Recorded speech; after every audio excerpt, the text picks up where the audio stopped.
మహాకార్యం కావాల్సి ఉన్నది.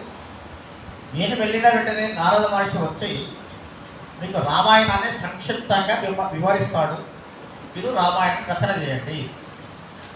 చరితం గుణాతస్య శతకోటి ప్రయత్నం ఏకైకం అక్షరం పుంస మహాపాతక నాశనం. అటువంటి ఆ చరిత్రను రాయండి అని చెప్పి బ్రహ్మదేవునికి ఆదేశం. అప్పుడు వెంటనే వాల్మీకి ఒప్పుకుంటాడు. ఈయన అంతర్ధానమైన వెంటనే నారద మహర్షి ప్రవేశిస్తాడు. నారద మహర్షి వస్తాడు. వచ్చి అప్పుడు నారద మహర్షిని ఈయన అడుగుతాడు, ఎవరు? వాల్మీకి. అయ్యా, ఈ లోకంలో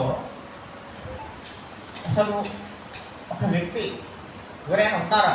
16 గుణాలు గలవాడు, షోడశకల పరిపూర్ణుడు, మహావీరుడు, మహాగుణవంతుడు. తర్వాత ఎవరైతే యుద్ధరంగంలో నిలబడితే కశ్య బిభ్యతి దేవాచ. బిభ్యం అంటే బిభ్యత అంటే భయం. ఎవరైతే యుద్ధరంగంలో నిలబడితే దేవతలు కూడా భయపడతారో అటువంటి వీరత్వం గలవాడు, వీరుడు పంటన భీముడాత్మ జలపాల బాలకూల బోదంట కళా ప్రచండ భుజత అంటకీర్తికి రామమూర్తికి రెండవ సాటి దైవమిల లేడరుతో గడగట్టి భేరిక ఢాంట ఢాంట ఢాంట లంబుల ఢాంటము నింట ఏ మొత్త వేదండము నెక్కి చాటనను భద్రగిరి దాశరథి కరుణాపరిముది. కంచల్ల గోపన్న రామదాస స్వామి చెప్పిన ఆ పంటన భీముడు, ఆత్మజన బాంధవుడు ఎవరు? నా రామచంద్రుడు. ఆయనకు మించిన వీరుడు లేడండి, ఈ లోకంలో లేరు, ఇంతవరకు రాలేదు, ఇక ముందు రాబోరు. ఆయనే మహావీరుడు, ఈ అతిరథ మహారథులందరికంటే మహావీరుడు. కాబట్టి అటువంటి రామచంద్రుడు మహావీరుడు. ఎవరైతే ఈ యుద్ధరంగంలో నిలబడితే దేవతలు కూడా భయపడి గడగడ వరుతారో అటువంటి మహావీరుడు ఎవరైనా ఉన్నారా? గుణవంతుడు, శీలవంతుడు, ధర్మవంతుడు. ఒక 16 గుణాలు చెప్తారట. అందులో రామచంద్ర స్వామి యొక్క గుణగణాలు ఏం చెప్తారంటే, ఆయన స్మిత భాషి, నవ్వుకుంటూ మాట్లాడతాడండి. రాముడు ఇప్పటికీ ఎట్లా మాట్లాడతాడు? నవ్వుతూ మాట్లాడతాడు. పూర్వ భాషి అని చెప్పారు. పూర్వ భాష అంటే అర్థం ఏంటంటే, ఇప్పుడు నేను అక్కడికి వస్తున్నా అనుకోండి, ఇంకా ఎదుట ఒక వ్యక్తి నాకు ఎదురాడు, ఏమనుకుంటాడంటే ఆయనే మాట్లాడాలని నాతోనే అనుకోడు రాముడు. పెద్ద చిన్న చూడడు, ఈయన ముందు మాట్లాడు. అది రామలక్షణం. ఇదంతా నేర్చుకోవాలి, ముఖ్యంగా స్వయంసేకులు నేర్చుకోవాలి కదా. ఈ పూర్వ భాషత్వాన్ని స్వయంసేకులు నేర్చుకోవాలి. ఎవరు ఎదురైతే చిన్నవాళ్ళు కానీ పెద్దవాళ్ళు కానీ ముందు మనం పలకరించాలి, మనం నమస్కారం పెట్టాలి. ఆ గుణం నేర్చుకోవాలి. పూర్వ భాష, కృత భాష లక్షణాలు కదా. అటువంటి రామచంద్రుని యొక్క కథ తపస్వాధ్యాయ నిరతం తపస్వి వాగ్విదాంబరం నారదం పరిప్రత్యక్ష వాల్మీకి మునిపుంగవం. రామాయణం యొక్క మొట్టమొదటి శ్లోకం ఇది. తపహ అనే శబ్దంతో ప్రారంభమైందండి. ఇప్పుడు ఇటువంటి రామాయణాన్ని రాసింది ఎవరు? గైడ్ చేసింది ఎవరు?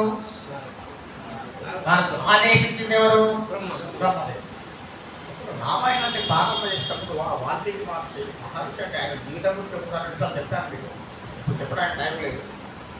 గాయత్రి మంత్రం యొక్క ప్రస్తావన ఎందుకు చేశారంటే, గాయత్రి మంత్రంలో ఎన్ని అక్షరాలు ఉన్నాయి? 24. ఓం భూర్ భువ స్వహ. ఇవి వ్యావృత్తులు అంటారు. ఇవి మంత్రాక్షరాలు కావు. 3 లోకాలకు ప్రత్యేకం. భూ అంటే భూలోకం, భూలోకం, శివలోకానికి ప్రత్యేకం. 3 వ్యావృత్తులు. తర్వాత 24 అక్షరాలు. ఎన్ని అక్షరాలు అండి? మొట్టమొదటి అక్షరం ఏంటండి?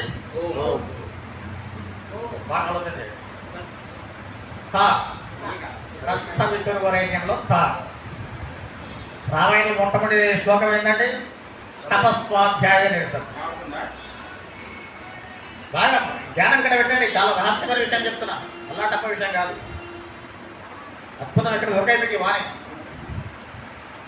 గాయత్రి మంత్రంలో థ అనే మొదటి అక్షరం తీసుకొని తపస్వాధ్యాయ నిరతం తపస్వి వాగ్విదాంబరం అనే శ్లోకాన్ని తయారు చేశాడు. మొట్టమొదటి శ్లోకం బాలకాండలో. అట్లా రామాయణంలో ఎన్ని వేల శ్లోకాలు ఉన్నాయండి? 24,000. 24,000 శ్లోకాలు ఇది రామాయణం. 24,000 శ్లోకాలకి వాల్మీకి మహర్షి ఏం చేశాడంటే, ఒక్కొక్క 1000 శ్లోకానికి మొదటి అక్షరంగా ఒక శ్లోకాన్ని చెప్పాడు. అర్థమైందా? మొదటి 1000 శ్లోకాలకు మొదటి అక్షరం ఏంటి? తా, తపస్వాధ్యాయ నిరతం. రెండవ 1000 శ్లోకాలకి ఇంకో అక్షరం తీసుకున్నాడు, త స, స అనే అక్షరం తీసుకున్నాడు, తస్స వితుర్వరేణ్యం. అర్థమైందా? ఈ బీజాక్షరాలను తీసుకున్నాడు. గాయత్రి మంత్రములోని 24 బీజాక్షరాలను తీసుకొని 24,000 శ్లోకాలకి మొదటి అక్షరంగా ప్రథమ అక్షరంగా తీసుకున్నాడు. ఈ 24 శ్లోకాలను కలిపితే దాన్ని గాయత్రి రామాయణం అంటారు. మీరు గీతా ప్రశ్నకు వెళ్తే గాయత్రి రామాయణం అడుగుతారు. ఇప్పుడు ఇంత రహస్యం ఉన్నది రామాయణంలో. అర్థమైందా? రామాయణం ఎప్పటి వరకు ఉంటుందండి? పర్వతాలు ఉన్నంత వరకు, నదులు ప్రవహించేంత వరకు, ఈ భూమి ఉన్నంత వరకు రామాయణం ఉంటుందని చెప్పారు.